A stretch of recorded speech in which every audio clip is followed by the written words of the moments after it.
Hello, this is Serbia Atheist. Well, I'm here in my attic. Damn, it's hot. Well, I'm here. I'm gonna do a video or so. And the topic of this video is the epitome of my name. Atheism in Serbia.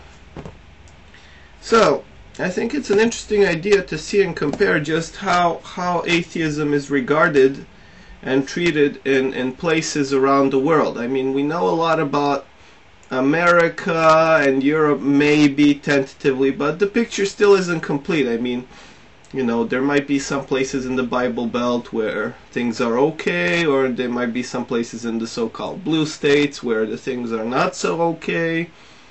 Or how about the differences in various countries in Europe, or not to mention the rest of the world. So if you want to reply to this video as to how atheists and atheism is treated in your country or your region, feel free to do so. Now, atheism in Serbia is in a very specific situation. For a start, Serbia has recently emerged from communism, which was, for better or worse, an exclusively, for the most part, atheistic country. So, when I was growing up, atheism was something I took for granted. I really, like, my parents gave me a general education in how the world works, and then when I got to the Bible, and I did so in America, so I went for a while to live in America, there I spent one summer reading the Bible to old people, and there was something deeply distressing about this. I didn't think that at that point that was just for me a set of stories, no different from Little Red Riding Hood. And at that point I did not really think that anyone ever took this seriously. I really didn't. What was even more puzzling to me about these stories was that, you know, I mean, as a child, you're not an idiot. You know that these stories are pretend, but they usually have some sort of a useful moral. Like, you know, Little Red Riding Hood, don't talk to strangers, you know, Boy Who Cried Wolf, you know, things like that. They usually have decent morals to them. But when I tried to read the Bible to old people,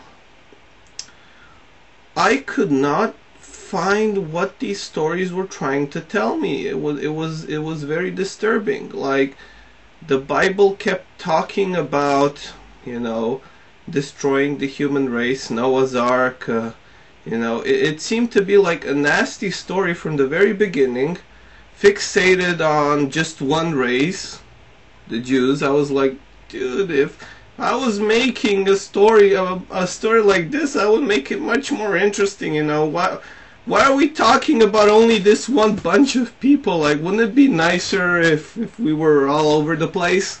If God was interacting with everyone, so to speak? You know, and these explanations about how rainbows came to existence, you could find much more fun and enjoyable explanations as to why they're rainbows. Of course, I knew by that time where rainbows actually come from. So that was, and the most disturbing part was the relentless wars with others, and the fact that it seemed that God's chosen people were the ones starting them. Like, I remember reading Samson and reading The Wedding, and at that point I thought to myself, oh look, the Jews will finally make up with their friends from these other communities. You know, oh, the story is finally going in a new direction. And then when I read the entire make a stupid riddle, lose the bet, kill 30 people thing that Samson did, I was just, oh brother, What the hell is happening here? So I didn't really think people thought this seriously. Like, if you asked me how many Christians were there in the United States at that point, I would have told you 10%. So, like, for me, atheism was the most natural thing in the world. And I think most atheists feel like that. I think most atheists feel like the battle has already been won, so to speak, and there is really no need to engage people of other religions. In fact, most atheists in Serbia would consider it downright rude for them to tell other people that they're atheists. Like, you know, as if it would be imposing our views on others. That's how strong the propaganda stuff has been. But what I really wanted to say in my ramble was that that I pretty much grew up with a naturalistic worldview, and when you start from a naturalistic worldview, you simply there's simply no way you would ever be able to take the Bible seriously. So I remember playing with a bunch of kids, and they're talking about God in America, and I'm like, dude, what are you guys talking about? God doesn't exist. Grow up, you know. And they started like, oh, you shouldn't tell that. God might try, you know, put a lightning bolt to you. I'm like, no, that's not gonna happen. If he exists, he should kill me right now. And then I was like, check, and like, no, nothing happened.